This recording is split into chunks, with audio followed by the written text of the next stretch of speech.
G'day friends, and today I'm doing the NANOWRIMO tag, or NaNoWriMo, depends where you are in the world.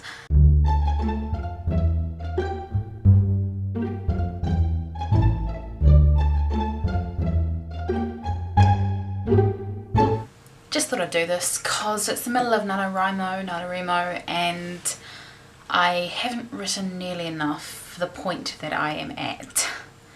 I'm recording this a couple of weeks before I post it, so I'm behind now, but hopefully I will be roughly on track by then. So there's a bunch of questions, and I can hopefully alt-tab my way back to them because my mouse isn't working. I've done NaNoWRIMO 4 times, and this is my 5th time this year. I started in 2010. I'm not sure how I completely found out about NaNoWRIMO the first time. I think it was I know it was through YouTube. It was either Christina Horner on YouTube or Flamboyant Rec, and I can't remember who it was. The first novel I did with NaNoWRIMO was called The Forever Drug, and it was awful. It was about drugs and immortality and stuff. I thought up the premise when I was in a science class. Yeah, it wasn't very scientific. So I'm writing 2 this year because I am having trouble writing a full novel for 50,000 words. So I'm writing A Splash of Sunshine, and my sentence summary of that is 2 girls fall in love in a world where homosexuality is illegal. That's that one. And the other one I'm doing is a prequel to something I did last year, and it's called, doesn't have a name yet, mainly it's got a title that's basically just swear words, and that is How the World Ended Through the Eyes of a Child, I guess. Yeah. In terms of NaNoWRIMO, the best writing advice I've ever been given is just to keep on writing and don't give a damn about the punctuation or spelling or anything like that until after the month, because if you focus on that, you're not focusing on what the word count is, and you've got to try and get to 50,000 words. I think otherwise any advice I've gotten, probably the best one is don't chuck out your writing.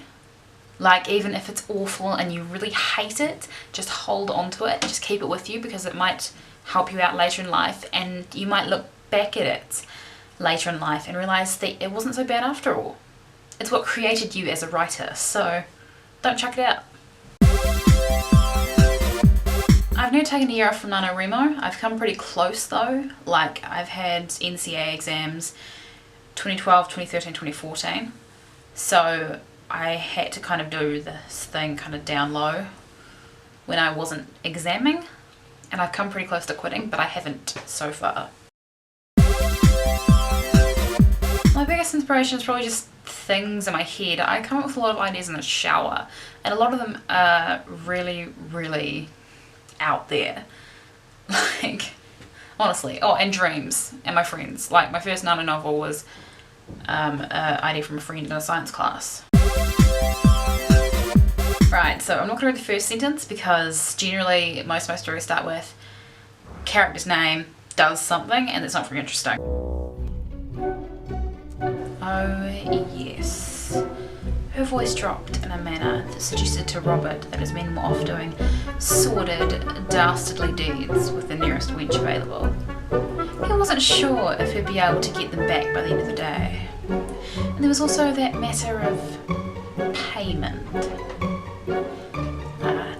Yeah, about the payment thing? He asked awkwardly. He wasn't exactly used to doing that. He hadn't seen a woman for 3 years, for pity's sake. I just say this every time I'm asked this question. I love writing because you get to create your own world and explore it.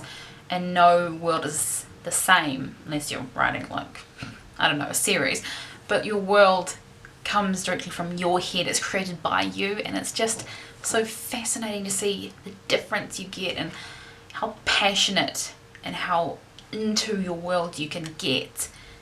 And yeah, I mean, what's better than creating your own world? So anyway, that's the NANOWRIMO tag. If you want, add me as a writing buddy. My URL's in the down bar, and if you're doing NANOWRIMO this year, best of luck, my friends.